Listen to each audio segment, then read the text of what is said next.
Hey, everybody. Welcome to another episode of the Motor City Metrics podcast here at TigersMLReport.com. I'm Rogelio Castillo. It's on me alongside me is Uper, as we're doing an early show because of three reasons.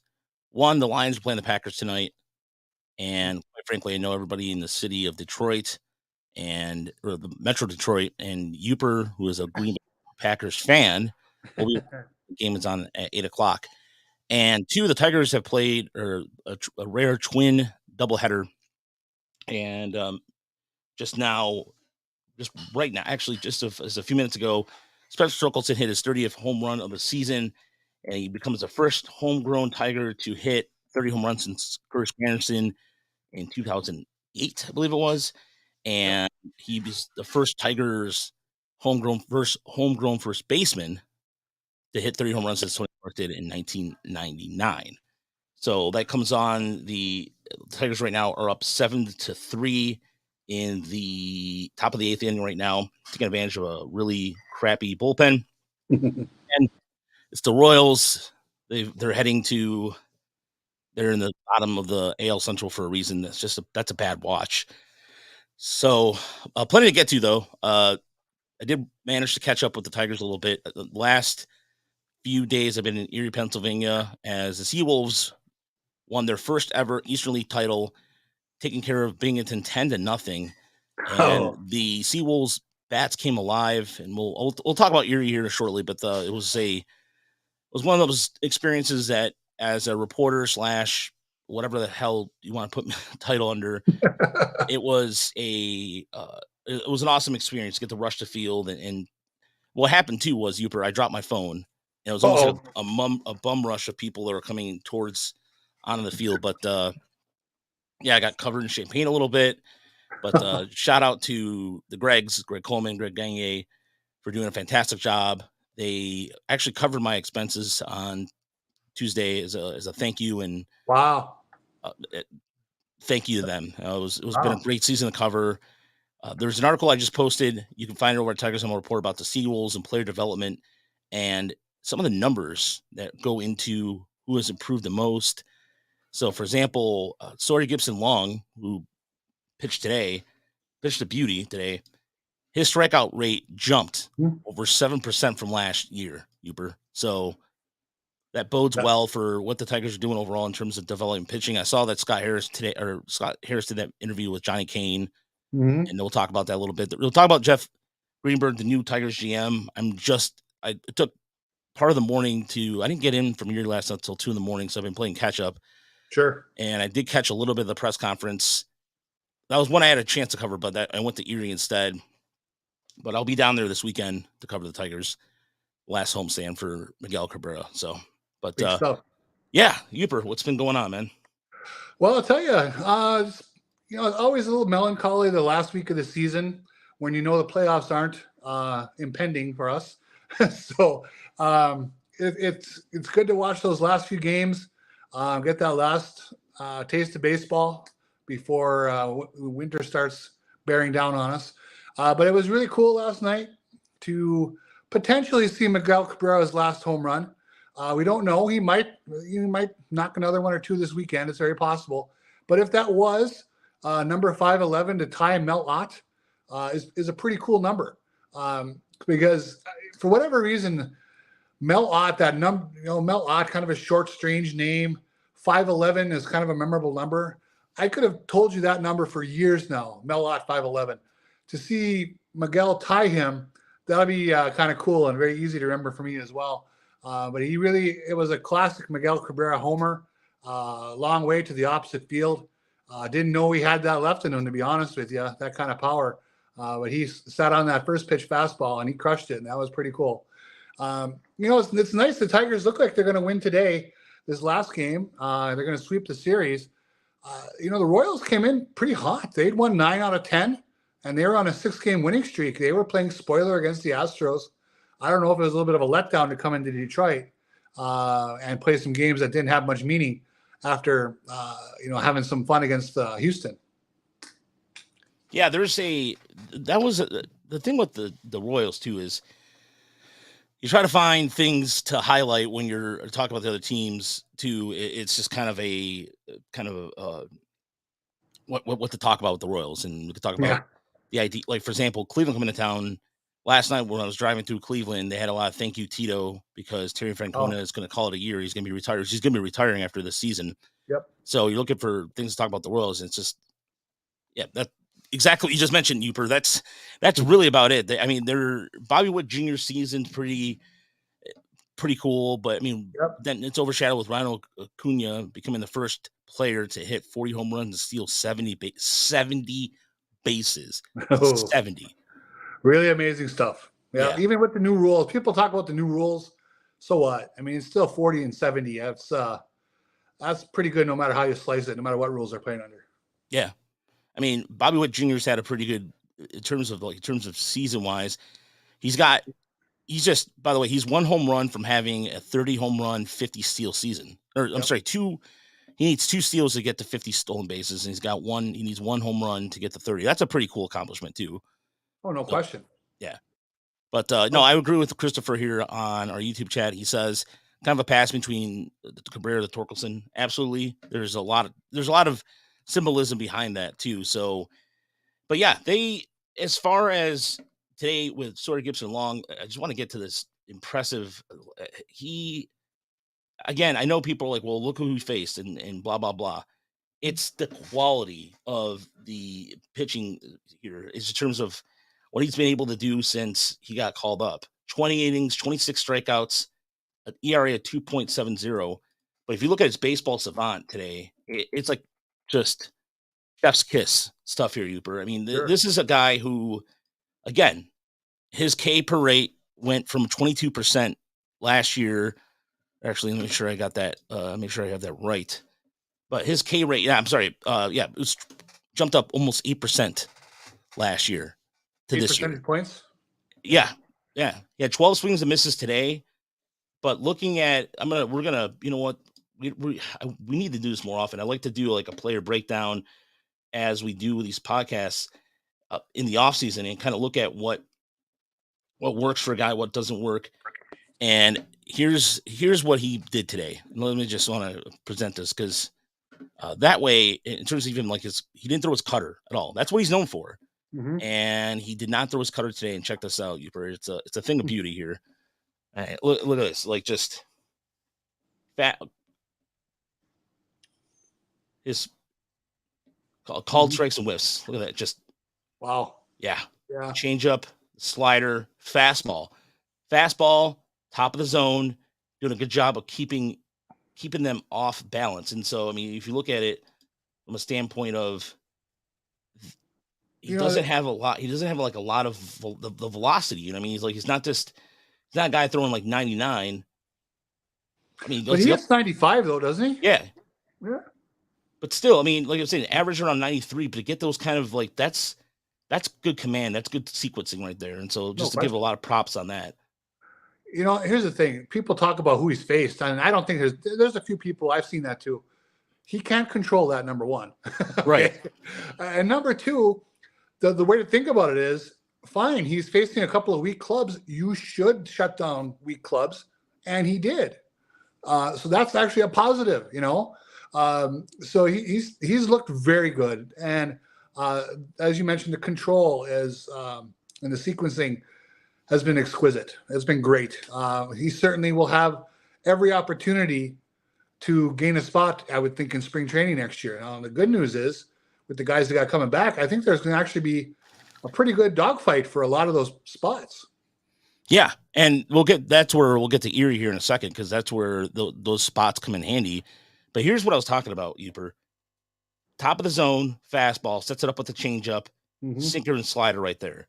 That is exactly what you want to do. You can, it's basically showing that, hey, velocity is good, but if you can get your command of the fastball, the idea is just throwing the hitters off balance, and that's all it is. And you saw that, like he topped out at 95, but it was averaging around 93. So there you go. And having that fastball command and have the location up there, it's impressive. It really is. Well, and the steadiness, the inning steadiness that we've seen has been really cool. He just didn't have even one really bad inning. I mean, he gave up 2 on Dinger, but that's so what? I mean, that's a home run. That happens one swing of the bat. There were no long rallies against that kid in any of these starts. Yeah, no, and that's where, I mean, even like a guy like Miguel Diaz comes into play. Miguel Diaz also is another pitcher who had an increase in strikeout rate from last year. And this is another example, and I think we talked about this last week, that ERA, when you're looking at the box scores down in Toledo, it doesn't matter. It really doesn't matter. You have to look a little deeper. Yeah. And that he has been listening to instruction and those things, and that comes into play with SeaWolves, by the way. The SeaWolves, in terms of pitching, I said it on the minor league podcast, and I said it out loud to the mountains get high as possible. Their pitching was going to be the key thing that's going to help them win this World Series, because they lost Justice Bigby. They lost Cole Keith to Toledo. That happens. Promotions happen. So how you adjust to that? Well, Andrew Magno, when you have a bullpen that you have three guys who could probably, I honestly believe this, you could see in the major leagues next year in Blake Holub, Andrew Magno, and Tyler Madison. Madison looked filthy.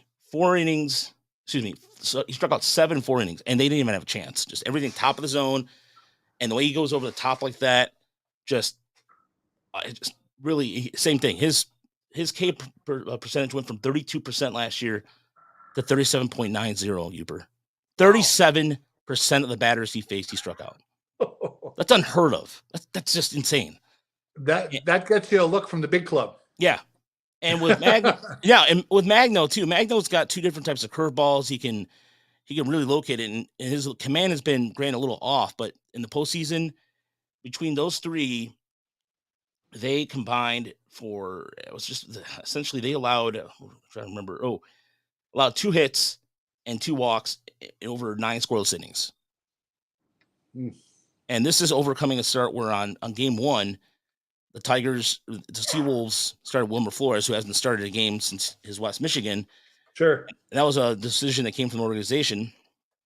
And Lyle Lockhart, who hadn't pitched since September 13th, did a really good job of stepping in the bullpen and getting it done. Yeah, he did a really good job of keeping the Rumble Ponies, still think it's a weird name, Rumble Ponies off the board, except for Drew Gilbert had a really good series, but on Wednesday, he just got shut down. It was manhandled by the SeaWolves overall. But this is where we're talking about pitching-wise. Brant Hurdler had not allowed a single run since August 18th. So he had a span of 30 scoreless innings, and he was masterful, just doing the same thing that Gibson Long did, up on the zone, down in the zone, had a slider working really well, threw his changeup and fastball effectively in counts. He got down a little bit early on, but after the second inning, he was on cruise control. And that's a guy that you have to ask yourself, where does he fit into the Tigers' plans next year? Right. Well, it's going to be an interesting offseason, because with some of those guys developing, and they're in Double A, if they're getting a lot of outs in Double A, I mean, there's a good chance at some point next year they're able to get outs in the big leagues, right? It's going to be interesting to see what they do, if there's a market out there this winter for, say, a Jason Foley that there was for Soto last year, for instance. And do they make a move like that? And Joe Jimenez. So all those names that you got to rattle off down there at Erie, that depth will play into what happens this winter. Yeah, and that's where they can trade. This is where they can use their pitching development a little bit to perhaps trade for a bat. This is where they can probably do that. They can maybe, you see with, for example, Flores getting the start on the first game. Maybe they decide to trade Wilmer Flores because they like the development of Hurdler or even Lyle Lockhart and the significant progress they made. They also have to figure out exactly what they have to make some Rule 5 decisions, and there'll be more of a breakdown of that later on. We'll probably be doing podcasts about that. And so the Tigers have to really question, or really not question, but really have to sit and look at some players, whether they're not, okay, they're going to fit in the rotation, A, or B, are they going to fit in the bullpen? And they have some guys who are on the, like, you may have seen their last days here in a Tigers uniform. I mean, the emergence of, Gage Workman hit a home run Wednesday. Is he going to fit in the plans? But getting back to the pitching side of things, I think you got Jaden Ham, who's going to be down in Lakeland this year. He could start the season in West Michigan, but the reason why you see some of the arms in the Arizona Fall League, like Dylan Smith, like Jackson Jobe, like RJ Pettit, is they're going to figure out exactly what they're.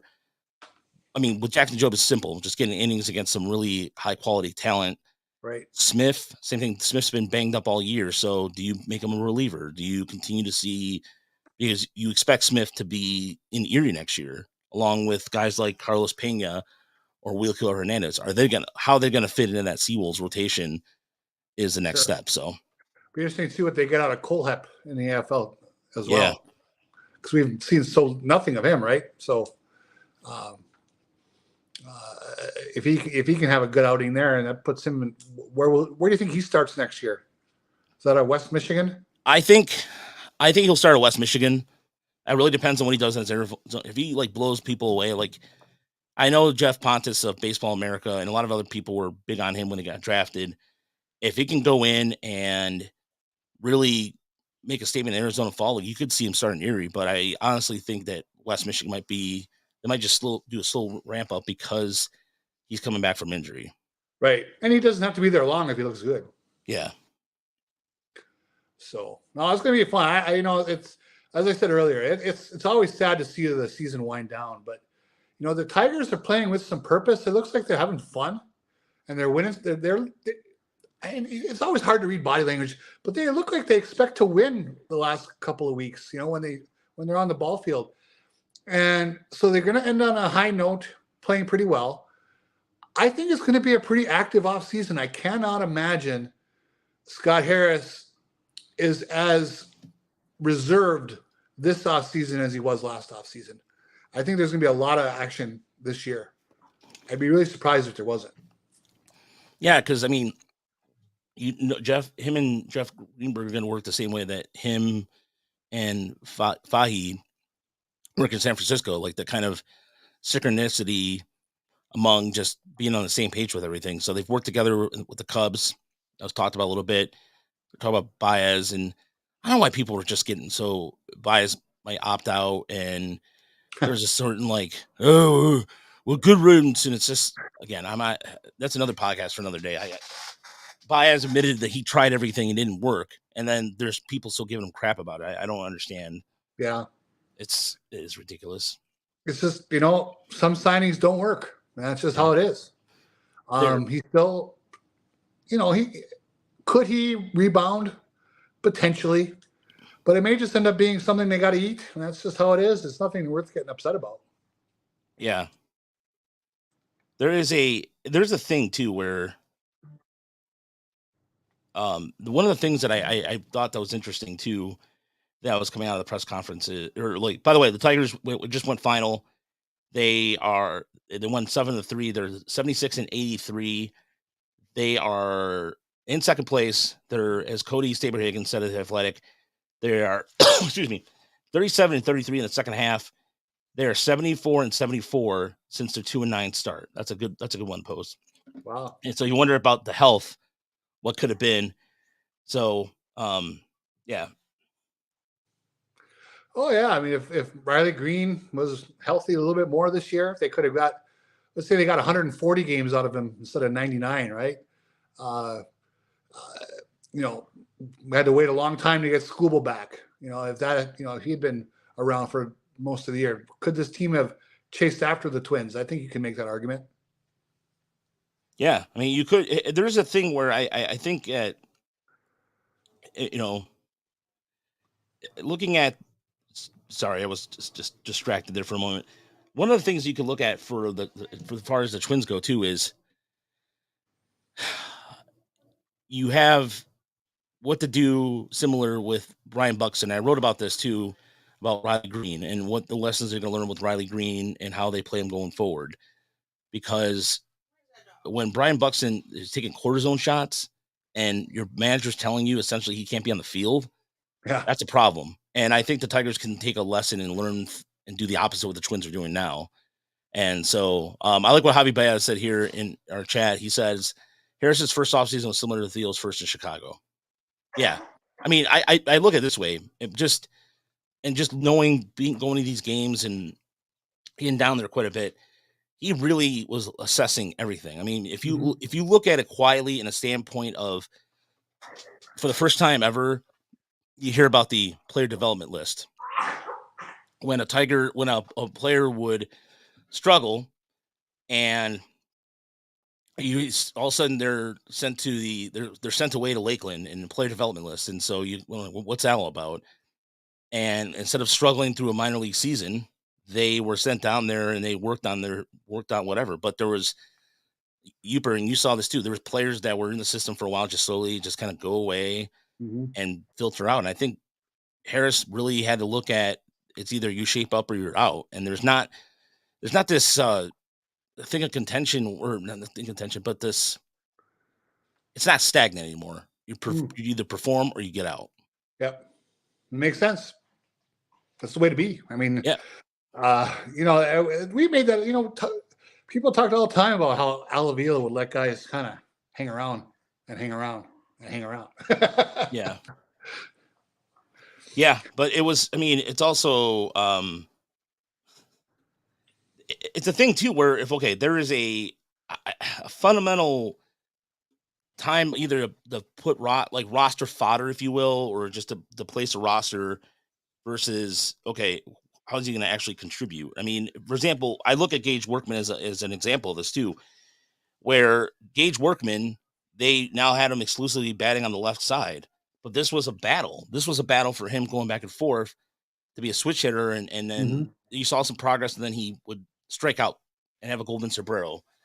So now you take a position of strength like the pitching, and go from there and see what they can possibly pull off a trade. I think you're right, though. I think there's going to be a lot of movement, whether it's going to be, I know there's some people expecting, because so much money is coming off the books, free agent signing, but looking at the free agent class, Yeah. it's slim picking. So I think the Tigers will have to get creative trade wise. So that's where I think Greenberg will come in with his baseball experience and look at some of they do a lot of data diving. So that will probably be, again, just like it goes without saying that it's just going to be part of what they do. They need to have, every avenue needs to be open. Teams say that every year. Very few do it. When we say it's a weak free agent class, that doesn't mean they all suck. I mean, there's probably a player or two there that they need to target and go after, and that's fine. I keep going back to, I've seen it now in 3 different places. People saying that the players that are looking to come out of both Japan and Korea this year, it's one of the best years that people can remember in terms of the breadth of players available. It would be nice to see the Tigers knock on that door for a change and not just participate, but actually get somebody that they like. And, all of a sudden get an infusion of talent out of Asia that has typically never happened. Yeah, that would be, and I know that they've talked about, like, they've been in talks about that last year. They were, I believe they are in Taiwan. They were, I believe, in Taiwan in Winter League last year. They were looking around. There was rumors about them being tied to a Japanese player or a Taiwanese player, I believe, as well. Mm-hmm. There's, they signed a Cuban, 16-year-old Cuban, so that Yeah, I those saw that. the extra money that they, by the way, shout out to Francis Romero over at, he does a really good job covering Cuban prospects. Gentleman originally from Cuba, now lives in Miami, and has done a fantastic job of covering the whole prospect scene down there. Samuel Sanchez, that's who they signed for, $350,000. So he's a guy who's going to be he's in the Dominican Republic right now, and so hard exit velocity. But yeah, Francis Romero does a really, really good job.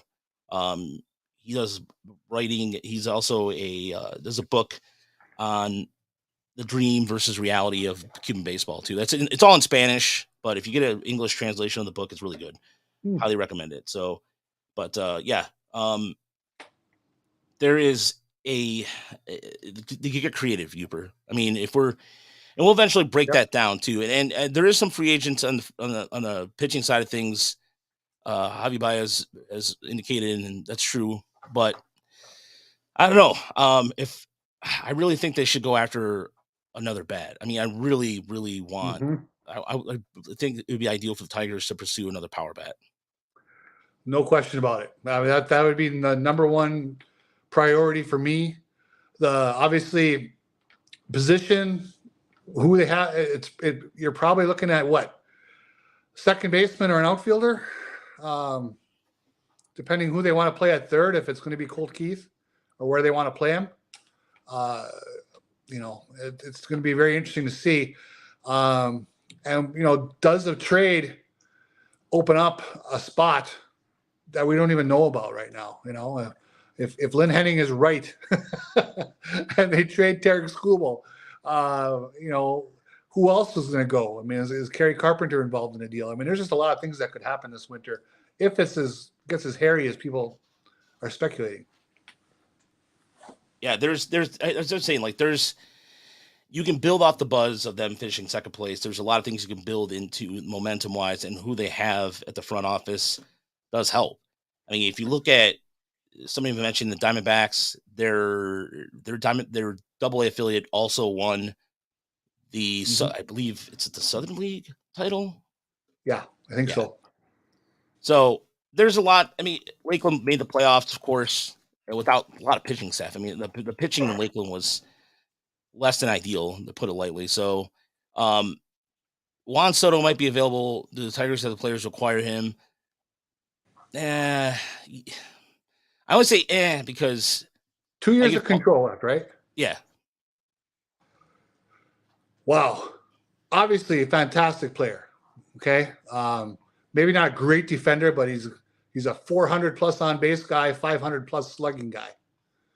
You don't find those guys standing around in the corner too often, right? So, what would it take to get him? I mean, we'll speculate about that all winter long, but would you give up? Oh man, 2 years. I wish it was 3. Yeah, but then again, it would be a guarantee that he would come here in the first place. I mean, there was just was he having no trade? No. I don't think he has a no trade clause, but there's just a lot of things that factor into. I'm not saying what about us? I'm not saying that at all, but it's also like a thing where you look at it as, okay, if the Tigers are going to make this trade, is it going to be worth their while to have, look, I mean, would anybody love to have Juan Soto in their lineup? Absolutely. But is he going to be a fan of coming to Detroit, where he might prefer being a Yankee, or how that goes? There's always going to be that kind of East Coast, he prefers the West Coast. Those things will come out eventually. So stranger things have happened, but maybe the Tigers, it was the case in point where the Tigers probably have some guys in mind when they made that trade to the Phillies for the prospect, for the Taiwanese second baseman. Yep. Who was that they were looking at him. They had him in mind for a while, and they've been scouting him really hard. So they could be looking at guys right now that fit their profile, that fit that kind of what they want to do. Maybe they see Soto that way. I don't know, but they're keeping it very close to the vest. So John joining us here on the Motor City Metrics midday show. We're talking about trading for Juan Soto. Is that what we're? Yeah, somebody brought that up in the chat. Isn't he a free agent after? Tarek Skubal and Jace Young for Juan Soto. What do you got? No, Tarek. Isn't Juan Soto a free agent after next season though? No, two more years. Two more years. And enough with this Tarek Skubal talk. By the way, he's been the best pitcher in the second half of the season. I don't want the narrative that I'm so I know it's a Lynn Henning narrative. Trade your best pitcher for people. Look, I can sit here and tell you, based off the Tigers' development machine, yes, they can develop pitching, but why would you trade the best left-hander pitching prospect the Tigers have had since Mickey Lolich? Well, you got honestly. 3 years of control of Skubal left? 3 or 4? I think it's 3. Yeah. Three. Yeah. They got 3 years to him. He's had 2 surgeries. He's had a Tommy John in his past. He just had a arm surgery last year. He's looked very dominant lately. That's no question. But you're getting back one of the, easily one of the 10 best hitters in baseball. I don't know. I could think of other opportunities too. If you're going to trade Tarek Skubal, I want a guy who is on the cusp. That's going to be production. That's going to give you like a guy that you look at a roster right now, and you look at somebody like Baltimore. Like Baltimore's got a ton of prospects, a ton of guys that are under a lot of control, and Derek Skubal for them could be the difference maker between them and a World Series. I'm looking at a team like Baltimore. I'm looking you look at them and go, okay, who do they have? Because they can't make room for all these guys. Yeah. Yeah. I look at a team like the Texas Rangers, who this year looks like they're going to win the AL West. Last year, they were in a similar position to the Tigers. I don't think they won as many games as the Tigers did this year, but they went out and made some big free agent signings. And with the Tigers having all that cap space, you look at those two big signings of Marcus Semien and Corey Seager. And me and Uper have talked about this, about the Tigers needing one or two, impact bats in the middle of their lineup. I really wish there was a player like that, or a player or two like that in free agency for the Detroit Tigers. But as we've all looked at the free agent class, I just don't know if that impact star level bat is going to be there in free agency. So it looks like the Tigers are going to have to get creative in some way, whether it be on the trade market. But yeah, it just doesn't look like that impact middle of the order star player is going to be available in free agency. Yeah, there's a couple pitchers they can go with to if they wanted to in terms of like for pitching depth. But again, I think you just have to look at a team that's on the cusp and what do they need? What does a team like, for example, what does the Astros need to keep themselves going competitively next year? And if you're going to trade Skubal, if that's the route the Tigers are going to take, make it worth your while. Really, I don't just want this half-ass. Well, let's just trade Skubal for a bunch of prospects. No. I want it. I would like. I think Detroit has the position to go. Okay, we want to trade for X, Y, and Z, and if you don't meet these demands, then that's it. If you want to go that route, if you want to go that trade Tarek Skubal route, make it worth your while and do not settle, because I mean, again, there was indication like whoever they were going to get from the Dodgers was going to help them out. So I think the Tigers, again, they're going to look at maybe even team like even Seattle. I mean, right now, if you look at let's look at the playoff picture for a moment here in the American League. So you look at the standings. So Baltimore, pretty much, yeah, Baltimore, Tampa, Minnesota, all have clinched. And right now, Seattle is they're playing a home series against that. Like I watched that game Wednesday night after Erie Clinched. They had it on in the press or in the skybox, and it's been a really good series. And some jackass threw a ball at George Kirby. Which idiot. Brutal. But Seattle right now is in the thick of things. As far as, I mean, they're in the wild card hunt, but see how they're going to fare this year. If Seattle does make it in the postseason, they have enough. Their pitching staff's really good right now as it stands, but maybe they want Tarek Skubal. I don't know. I don't like playing the games of what if right now, because it's still a season left. Indulge me one more time here, Raj, on what if.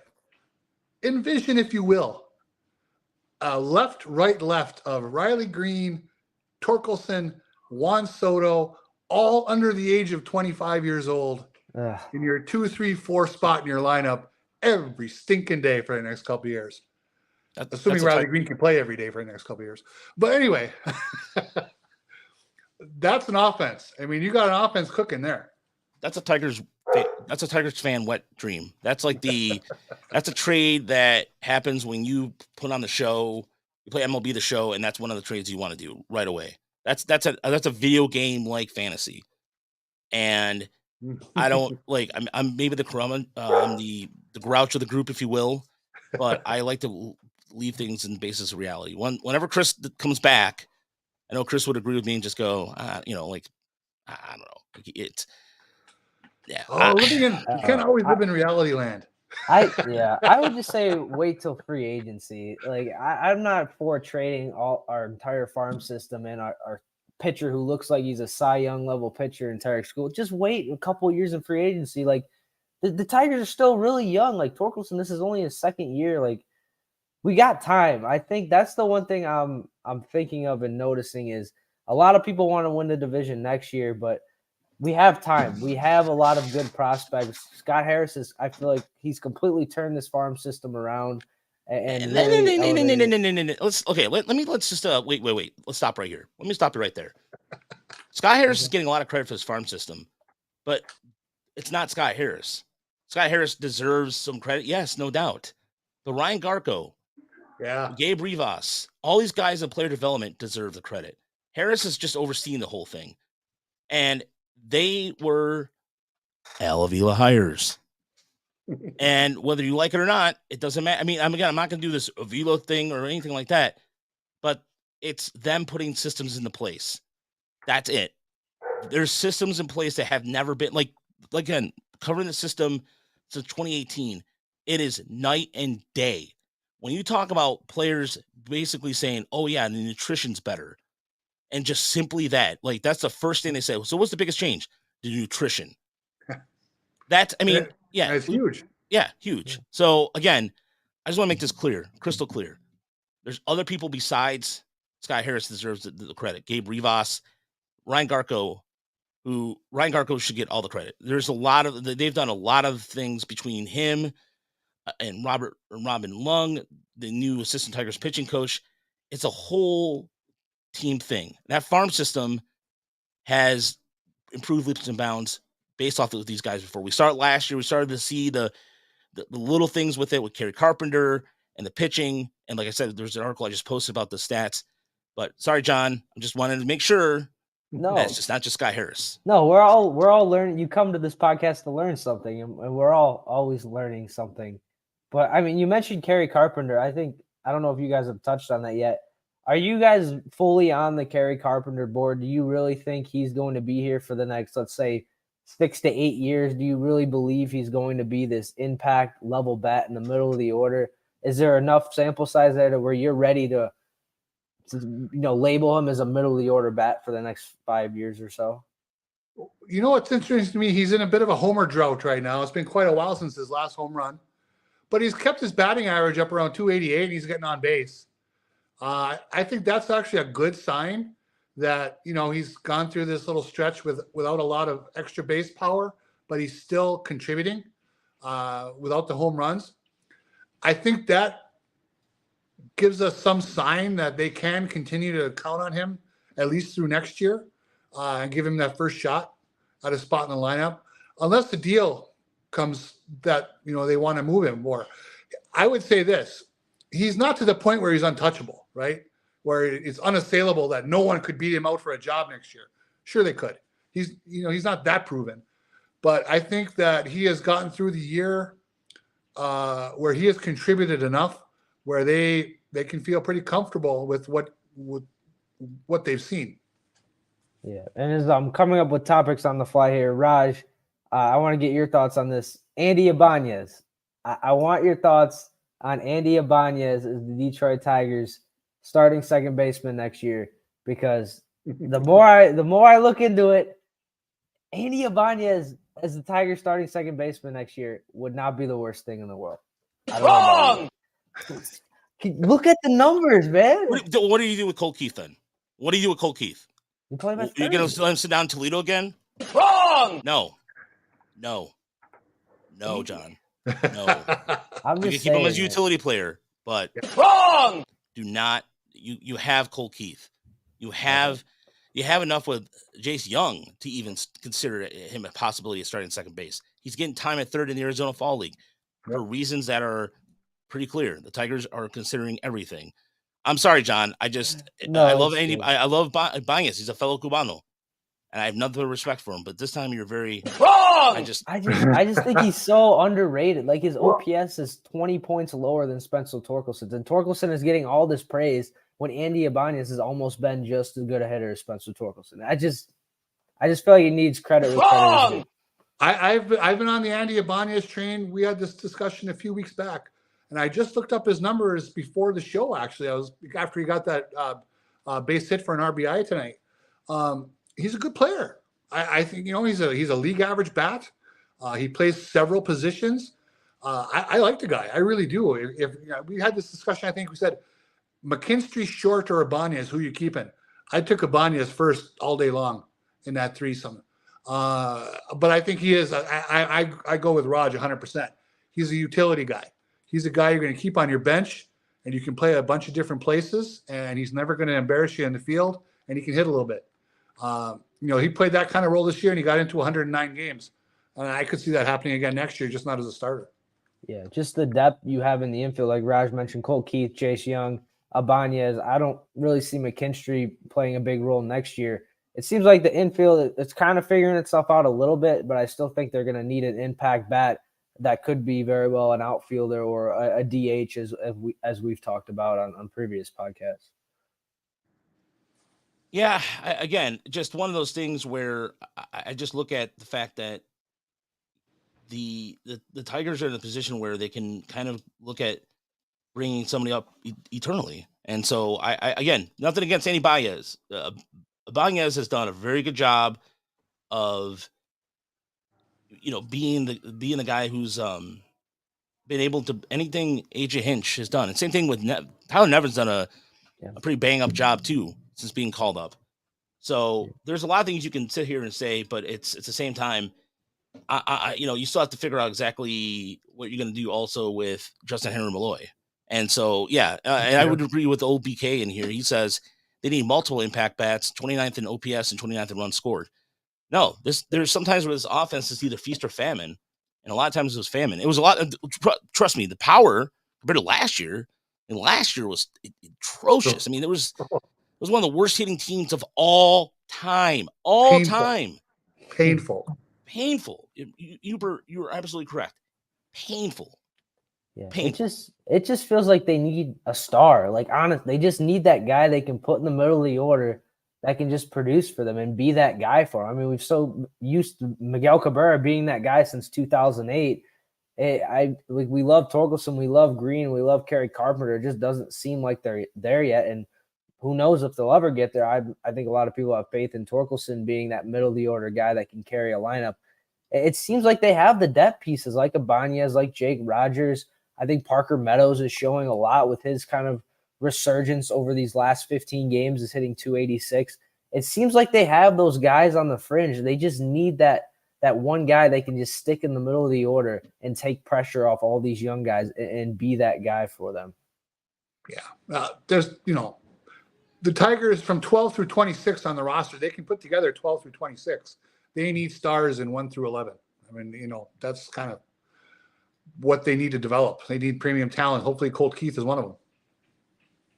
Yeah. I mean, under it, you have options on what you could do there. You could have options on, there's flexibility heading this offseason. Oh, and I feel like just like the trade chips they have too. Like you saw a guy like Sawyer Gibson Long. Is he a highly touted prospect? Is he a top 100 prospect? Is he a blue chip prospect? No, but he's definitely shown some things. And I think there's some teams that are going to be interested in him. You have a guy like Reese Olson. We have some young bats that we've talked about. It feels like when we were talking about this last year, it feels like there was not much to trade. It feels like the cupboards were very empty. It doesn't feel that way anymore. It feels like the Tigers have a lot of trade chips. They have a lot of options. They built a lot of depth. And I think that just goes to show you the progress that's been made over the last year. Yeah, we just talked about that before you got here, John. They should be active this winter. They have the young stars who are on their verge, and they have some depth now to deal from. They should be active. It should be a fun winter. I would be stunned if it's as quiet as last year. Yeah, if it's stunned, if it's really quiet, then you have every right to complain. You have every right to say what you want to say and be as angry as you need to be, really. Honestly, like that to me would be a shame, because it's just like, well, what'd you guys do? If you say, well, we improved, like last year, or this offseason, you can look at some of the things the Tigers have done and go, okay, you know what? They did do this. They did, for example, they addressed the minor league in terms of the nutrition. They improved the lights. They did little things that are cosmetic. A lot of people were like, didn't see that as a big consequence of change. Like that didn't really move the needle for them. But in reality, I mean, they're going in the locker room. They changed the locker room up. They made the facility. They modernized a lot of things. They really did. Yeah. And so that stuff is not seen on the surface, but it makes the players a lot more happy. It's what winning organizations Happier. do. I don't know why I said happy. Happier. It's what winning organizations do, right? They take care of details. You know, gum wrappers don't sit on the steps; they get picked up. That kind of thing, right? Yeah. Details matter, and they're starting to finally hit some of that. And I love hearing those stories because, yeah, you're right. Better locker room doesn't sound like it's going to produce better players, but you know what? It produces a better organization. That's kind of how I see it. Yeah. I mean, yeah, just looking at the standings, it looks like the Tigers. I mean, I'm not gonna say this is a big series against the Guardians by any means, but the Tigers are playing for second place. If that means anything to anybody, which me and Hubert talked about, it's crazy because I mean, there were people talking about the Tigers being the worst team in this division, and now we're talking about them finishing in second place and how they need to have a big offseason so they can realistically contend for the division in 2024. Wait a minute, people are saying that they're going to be in last place because I didn't think that. I thought maybe fourth place. Uper? No, I don't think. Was that Uper? No. I don't know about worst. I mean, I knew the Royals weren't great either. Yeah. You know, I had the Tigers at 66 wins, I think, right? 67, something like that. So they've blown past that. They did better. I'll give them that much. Yeah, no question. Yeah, there's I look at it this way. I look at the fact that here they are. It's going to be, this series is kind of like I think interesting in a lot of ways. First and foremost, because of, obviously with Miguel Cabrera, and we'll be doing a whole show about Miguel Cabrera next week. There's not enough time to do one today, but obviously Miguel Cabrera's last homestand. Also, Terry Francona is retiring after the season, and I was telling Uper this earlier, John, when I was coming back from Cleveland or Erie last night. I was driving through Cleveland, and they had "Thank You Tito" on a bunch of the billboards on the Ohio Turnpike. So that's going to be interesting for the Guardians, because the Guardians have gotten a lot. He's done a lot of maximizing the most out of his players, at least in my opinion. I think he's the best manager, one of the best managers in the American League, period. Yeah. I would say you have to say that. You have to give that much to him, no question. Yeah. John, what about you, man? In terms of Terry Francona? Yeah. I mean, I know he's been with the Guardians or the Indians before that. Ever since I've started watching, he's played a big role on that team. Those teams in the mid 2010s that made the World Series. Obviously, he's one of the most well-known managers in baseball, I feel like. And, with all this turnover with these managers, I feel like he's a pretty well-known name in Major League Baseball. And yeah, he's going to be pretty well missed there. The reason I was on my phone is I just saw there was an update or a tweet from John Heyman that said it was like Eduardo Rodriguez is looking to opt out or something. I'm trying to find it right here, but I got a little bit distracted by that. But in terms of the Guardians series, and in terms of the Guardians just in general, I mean, it's the same old story with them. They have the elite pitching. They've developed some guys like Gavin Williams. You have Tristan McKenzie still. Shane Bieber's still hanging around there as well. For them, it's just about offensively. So it'll be really interesting to see. I don't expect them to spend a lot of money this offseason to try to win in 2024. But it seems like the Guardians are always a team that bounces back in some way. They're always finding ways to get better. I mean, if you remember heading into 2022, nobody thought they were winning the division. Nobody thought they were a winning baseball team. So they're always a very sneaky organization, I feel like, and they'll find a way to win. And it seems like they have over these last however many years Terry Francona has been at the helm for. It'd be interesting. I don't know if Terry Francona is a drinking man or not, right? But it would be fun to get him late at night and be a couple of whiskeys in and ask him, would you have liked to have been at a team that spent some money down the stretch that could have got you the bat you needed here and there to really make a difference, because you came so close with an ownership that doesn't do a whole lot? What the answer would be very fascinating, because he seems very comfortable in Cleveland, always has.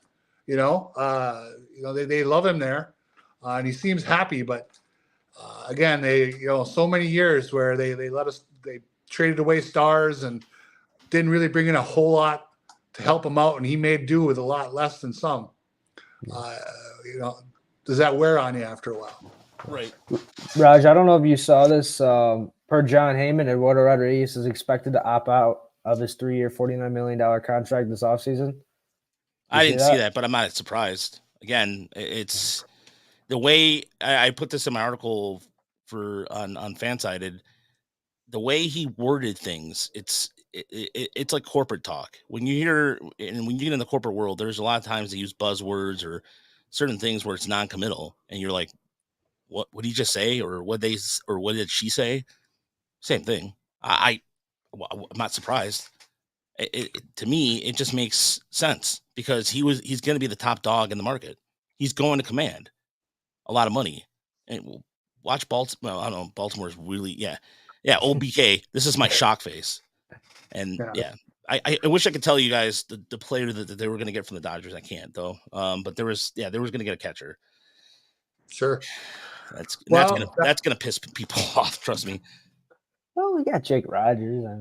That's always going to be the what if. What if they could have swung the deal? Because otherwise, the contract when they signed him, I mean, the idea of a 2-year opt-out was that he would have 2 good years. Tigers would get the most they could out of him, and he was probably going to go, right? That was the plan the day they signed the contract. So that's how it's going to end up working out. We're always going to have that mystery of the trade that they missed out on, and that's unfortunate.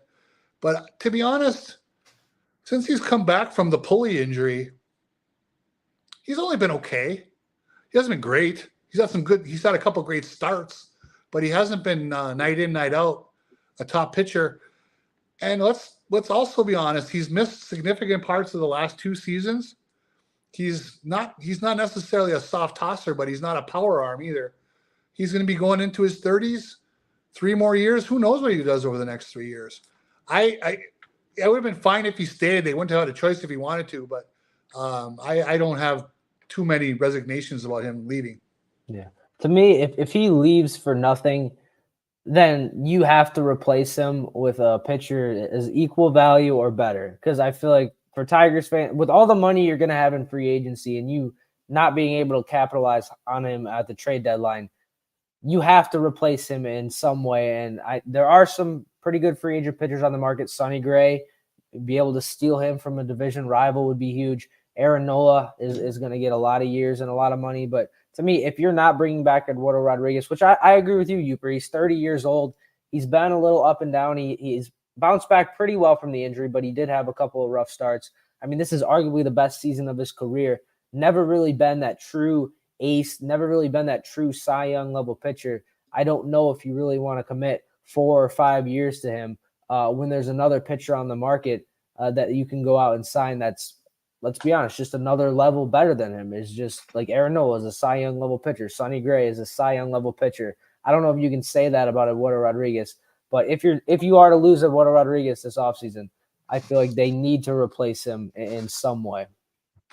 Yeah, and I think they will. But again, I think it's also going to be based off how, in terms of like, they're going to be creative about it. I really think they are. Yeah, and there's also, and Ray brought up an interesting point. Ray McConnell, if Leland retired 1 year earlier, that would have been interesting. Francona had managed last seasons of the contending Tigers, and I think there's truth to that because Francona he actually started his coaching career with the Tigers as a third base coach under Buddy Bell.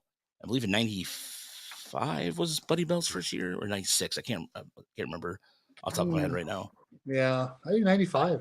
Yeah, I think it was 95. But nevertheless, also, so Chris from Chris Brown from Beyond the social media platform, he gave me a really good stat. Star Gibson Long's 26 strikeouts are tied for the most ever by a Tigers pitcher through his first 4 career starts, tied with the great Joe Sparma. Joe Sparma. Yeah. The 1960s. Yeah. Going way back. No idea. He was an Ohio State grad, by the way. So he was with the 68 Tigers. Yeah, that's all you need to know. And you weren't even a glimmer in your. Never mind. Okay, no, my dad wasn't even born yet. Man. Your dad wasn't born. He wasn't born in 68. He was born in 70. I wasn't even born in 68. Yeah, there you go. All right. Since none of us has been born, so there you go. Yeah. But no, nevertheless, the weekend series starts tomorrow against Cleveland, and then Sunday is good. So I'll be down there all 3 games covering the game. What's I'll up, be John? down there. I'll be down there Sunday. Standing tickets. Okay. I don't know what that is, but we'll see. You kind of just stand on the outskirts, I guess, is what a standing ticket is. Yeah. Oh, okay. Yeah, you'll be out there in the outfield by the statues. Yeah, it'll be fun. Maybe you'll hit one to you.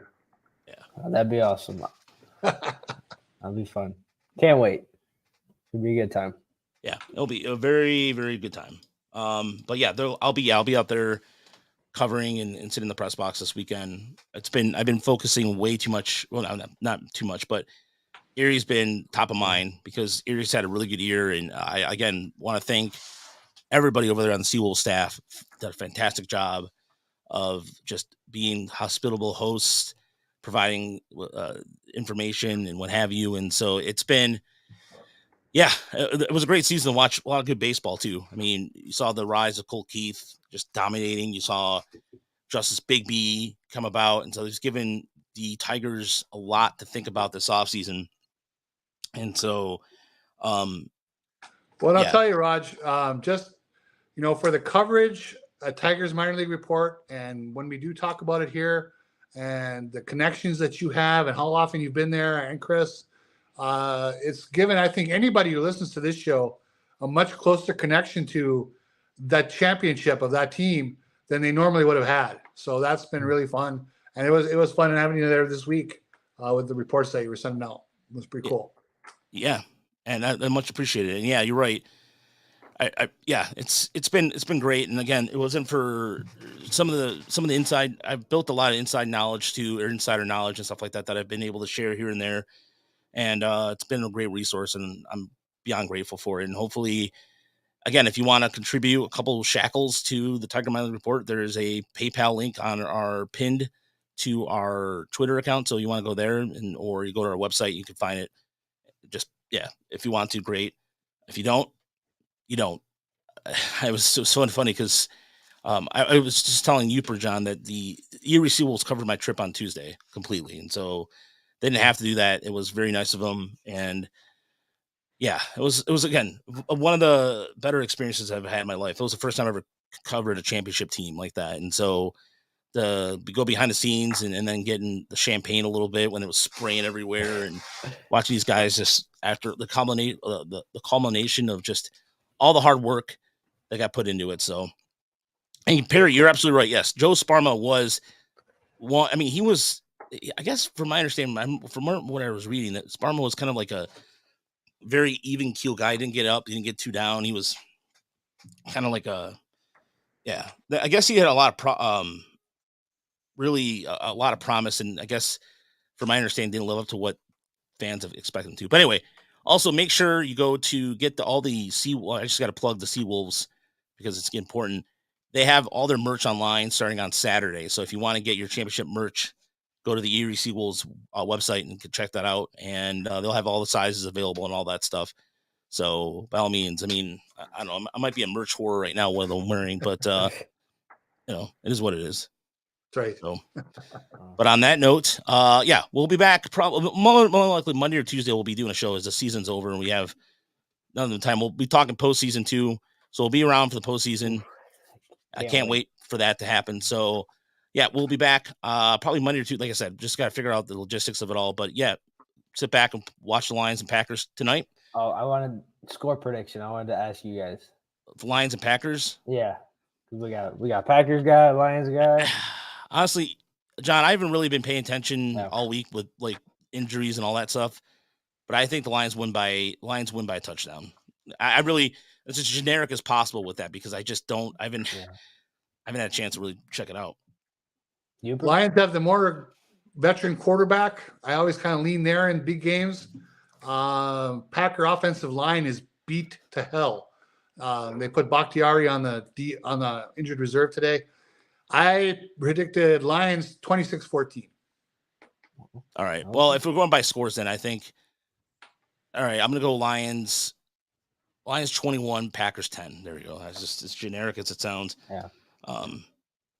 Yeah, I have no idea. I think Jahmyr Gibbs getting the touchdown would be cool, but I don't know. That's all I got, honestly.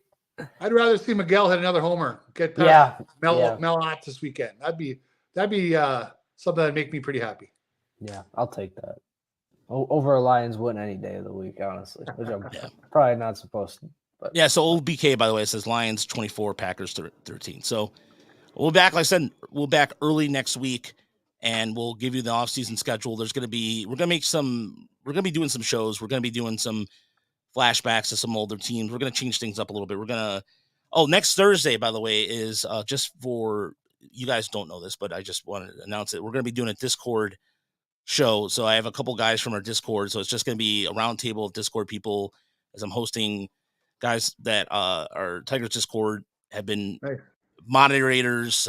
Cameron would be one of them too, but we'll see if he has anything going on. But thank you again for tuning in this afternoon as the Tigers sweep the Royals, and we'll more than likely have a chance of battle for second place this weekend, as Miguel Cabrera calls it a career. For myself, Uper, and John, we'll talk to you soon. Have a good night, everybody. And the Lucy Lou, my dog.